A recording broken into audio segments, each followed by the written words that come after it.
नमस्कार, बहुत स्वागत आप सभी का टीएनपी न्यूज पर। मैं हूं आपके साथ सोहन सिंह।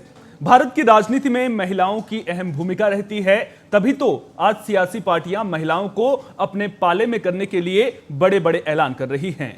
पिछले कुछ चुनावों पर नजर डालें तो जिस पार्टी ने महिलाओं के लिए कैश स्कीम की घोषणा की है, आधी आबादी भी उसी का साथ देती हुई नजर आई है। आज महिला दिवस पर इस विशेष चर्चा के दौरान जानने की कोशिश करेंगे कि क्या महिलाओं के लिए की जाने वाली बड़ी घोषणाएं सत्ता की चाबी बन गई हैं। साथ ही सवाल यह भी कि अगर आधी आबादी सरकारें बदलने का दम रखती हैं तो फिर राजनीति में आधी आबादी का प्रतिनिधित्व कम क्यों है। आज इसी पर करेंगे चर्चा, लेकिन पहले पेश है एक खास रिपोर्ट।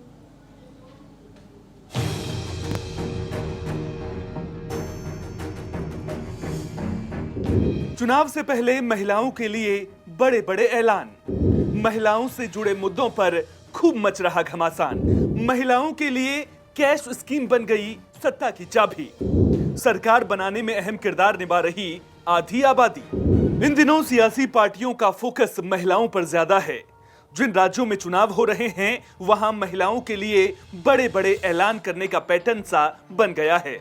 कैश स्कीम के जरिए भी सियासी पार्टियां महिलाओं को अपने पाले में करने के लिए पूरा दम लगा रही हैं। पिछले कुछ चुनावों पर नजर डालें तो महाराष्ट्र, झारखंड, हरियाणा, एमपी, आंध्र प्रदेश, उड़ीसा, तेलंगाना, छत्तीसगढ़ और दिल्ली में महिलाएं सियासी पार्टियों की भाग्य विधाता बनती नजर आई हैं। महाराष्ट्र में नवंबर 2024 में चुनाव हुए थे, जिसमें एनडीए खेमे ने 288 में से 230 सीटें जीती थी। चुनाव से पहले एनडीए सरकार ने माझी लाडकी बहन योजना लागू की थी, जिसके तहत चुनाव से पहले 2 करोड़ 34 लाख महिलाओं के खाते में 5 किस्त में 7,500 रुपए पहुंचाए गए थे। इसी तरह झारखंड में 81 में से 56 सीटें जीतने वाले इंडिया ब्लॉक का फोकस भी महिलाओं पर था। जेएमएम सरकार की मैया सम्मान योजना के तहत चुनाव से पहले करीब 48 लाख महिलाओं के खाते में 4,000 रुपए पहुंचाए गए थे। हरियाणा में 90 में से 48 सीटें जीतने में अगर बीजेपी कामयाब रही तो इसमें महिलाओं की भूमिका अहम रही। बीजेपी सरकार ने लाडो लक्ष्मी योजना का वादा किया था, यानी कि 78 लाख महिलाओं के खाते में हर महीने 2,100 रुपए देने का वादा। आंध्र प्रदेश में एनडीए ने 175 में से 164 सीट जीती। इसके पीछे भी बड़ी वजह एनडीए सरकार की आदत बिड्डा निधि योजना मानी जाती है, जिसके तहत 18 से 59 साल की महिलाओं के खाते में हर महीने 1,500 रुपए देने का वादा किया गया था। ओडिशा में बीजेपी ने सुभद्रा योजना के तहत हर साल 10,000 रुपए देने का वादा किया, तो 24 साल की बीजेपी को सत्ता से बेदखल कर बीजेपी 147 में से 78 सीट जीतने में कामयाब रही। इसी तरह एमपी में बीजेपी ने 230 में से 164 सीट जीती थी। यहां बीजेपी ने मार्च 2023 में लाडली बहन योजना की शुरुआत की थी और चुनाव से पहले 1 करोड़ से ज्यादा महिलाओं के खाते में 11,000 रुपए पहुंचाए गए थे। तेलंगाना में कांग्रेस ने महालक्ष्मी योजना का वादा किया था। परिवार की महिला मुखिया को हर महीने 2,500 रुपए, हर महिला को मुफ्त बस यात्रा और 500 रुपए में गैस सिलेंडर का वादा किया।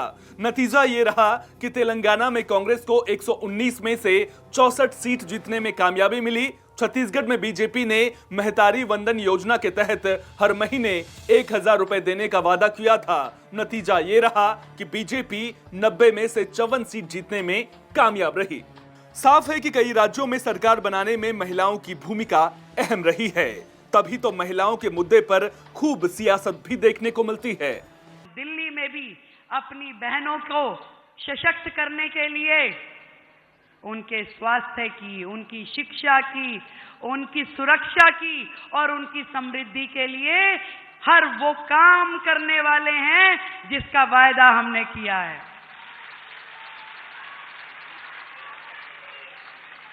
और आज से, या कहूं जिस दिन से मुझे ये जिम्मेवारी मिली है, बहनों की सुरक्षा की जिम्मेदारी मेरी है।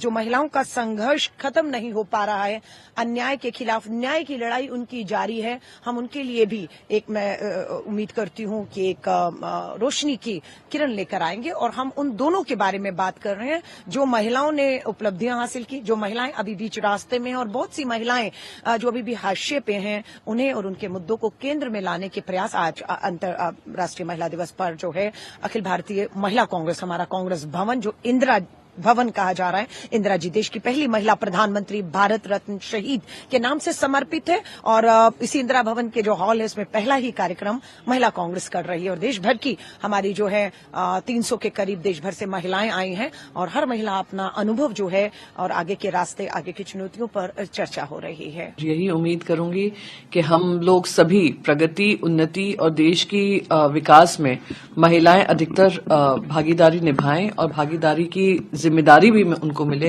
अपॉर्चुनिटीज मिले पॉलिटिकल स्पेस में, पॉलिसी स्पेस में, बिजनेस स्पेस में, एंटरप्रेन्योरशिप स्पेस में।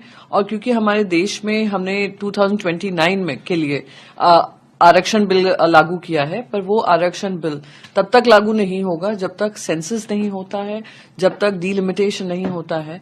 मैं आज प्रधानमंत्री से हाथ जोड़कर कहूंगी कि जो सेंसस होना था 2021 से वो टल रहा है, उसकी शुरुआत करें और सही मायने में 2029 में महिलाओं की भागीदारी बढ़े और भागीदारी 33% हो, उसकी तरफ काम करें। जहां एक और महिलाएं सरकार बनाने में अहम भूमिका निभा रही हैं, वहीं राजनीति में भी महिलाओं की कम भागीदारी को लेकर अक्सर सवाल उठते रहे हैं। आंकड़ों पर नजर डालें तो लोकसभा में सिर्फ 74 महिला सदस्य हैं, जबकि 2024 में 797 महिला उम्मीदवार चुनावी मैदान में थीं, जिनमें से बीजेपी ने 69 तो कांग्रेस पार्टी ने 41 महिलाओं को उम्मीदवार बनाया था।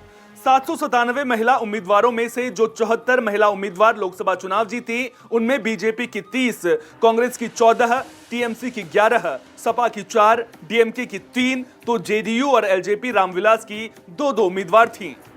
वक्त बदला है, महिलाओं को सेंटर में रखकर सियासी पार्टियां चुनावी मैदान में उतर भी रही हैं। उम्मीद करेंगे कि आने वाले दिनों में संसद में भी महिलाओं का प्रतिनिधित्व बढ़ेगा। Special report, TNP news.